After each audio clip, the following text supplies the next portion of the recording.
Yolg'izlik azobmi yoki erkinlik? Salom. Soft Product kanalida ochiqchasiga gaplashamiz.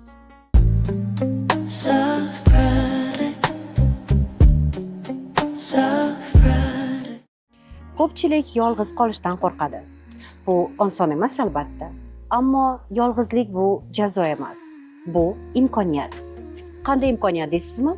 Hozir hammasini aytib beraman. Nega biz hayotni keyinga qoldiramiz?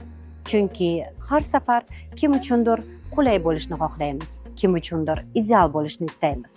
Ammo yolg'iz insonlarning imkoniyati juda ham katta.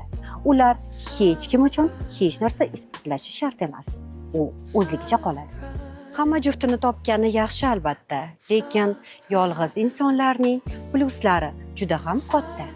Yolg'iz insonlar boshqalarning ko'zida egoist bo'lib tuyulishi mumkin. Chunki ular birovlarning qolipiga tushmaydi, birovlarning aytganini qilmaydi, o'z xohishicha yashaydi.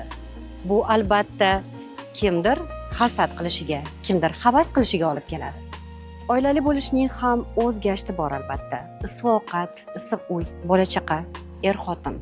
Lekin yolg'iz ayollar, yolg'iz erkaklar bunday oilalarga havas qilib, to'g'ri kelganiga turmushga chiqishga yoki to'g'ri kelganiga uylanishga shoshmang. Yolg'izlikni ham o'z pluslari bor. Tasavvur qiling, sizga hech kim qayerga borishingizni, nima ish qilishingizni, kim bilan do'st bo'lishingizni aytmaydi. Demak, kelajagingizni shaxsan o'zingiz qurasiz. Yolg'iz qolishdan qo'rqadigan insonlar tezdagina turmush qurishga yoki uylanishga harakat qiladi. Shoshilmang, chunki yolg'izlik bu jazo emas, bu erkinlik. Soft bilan salomat bo'ling. Soft